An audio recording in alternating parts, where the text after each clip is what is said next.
I have a coffee mug that has a print of a Greek Hoplite helmet. It's a gift my wife gave me after I wouldn't stop talking about Sparta on our trip there. The helmet is white, and the openings for the eyes and mouth are completely black. I can't see his eyes, but I feel his disdain. Imagine someone locks you in a metal shed with no lights and starts throwing baseballs at it. There's an infinite supply of balls, and the time between throws gets shorter and shorter. Nothing can harm you, you're safe, but you're locked inside, and your body feels the metal walls vibrate with every impact. How would you feel after 1 hour of that? After a whole night? What about 3 days? Who could possibly stay sane after 3 days in that shed? The Spartans could.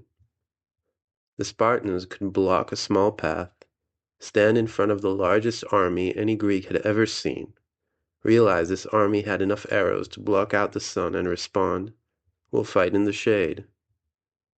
What does fighting in the shade mean? Being static, looking into the sky, seeing a swarm of arrows descend on you, having your whole body shake from the impact of arrows on your shield, feeling the ground vibrate. It's like the worst hail you've ever seen, only the hail is trying to kill you. Me? I'm no Spartan. I once hiked alone in a valley in the Negev desert in winter. I made sure there was no rain on that day. A flash flood when trapped there would have been fatal. I was deep inside the valley, cliffs on both sides, when the ground started shaking with a biblical rumble. My brain knew there was no chance of rain, but every cell in my body was screaming, oh shit, you're gonna die." I wasn't tired anymore. All I wanted was out. The rumble came and went until I realized a fighter jet decided to use the valley for practicing low-altitude maneuvers. There's a part of me that wants to be that person, the one who isn't scared of phantom floods, who could laugh at arrows falling from the sky, who doesn't feel his whole body contract when an electric car accelerates next to him because it sounds exactly like the start of a siren. It's a very strange feeling, running with your child on your shoulder to the shelter in the middle of the night. He was asleep a second ago and you're trying to stabilize his head while running, praying you won't slip on your flip-flops and trying to mask the sound of sirens with a song your 2 a.m. mind just wrote. How much fun it is to run to the shelter, run, fun, run. He had a good time. The atmosphere in the shelter was relaxed. I live in an area that's far enough from the war and has more fields than houses, so they didn't waste rockets on us. Our flat in Haifa, where we lived at the start of the war, was different.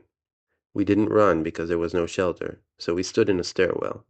They fired a lot of rockets at Haifa, and every time they passed the air defense, you'd feel the boom. I noticed there is a direct correlation between how close a rocket falls and how ineffective the illusion you sell your child is. For me, the sirens were always the scariest part. You're sleeping, or watching TV, or wondering why the light bulb in the living room has the half-life of a moth, and the siren arrives. It starts low, but climbs higher, like the cry of an injured whale. The first tonal ascent feels like eternity until it comes back down again, only to repeat the loop. This happens so many times you get used to it, and the cry doesn't scare you anymore. A siren goes off. You see fear in the eyes of tourists, and despite your better judgment, a warm feeling of superiority floods your body. You maintain that illusion for the duration of the war, until there's a ceasefire, and your life is normal for a while. Weeks and months pass, and suddenly, an electric car accelerates next to you. The acceleration sounds exactly like an injured whale, and you're back in the valley, waiting for the flood.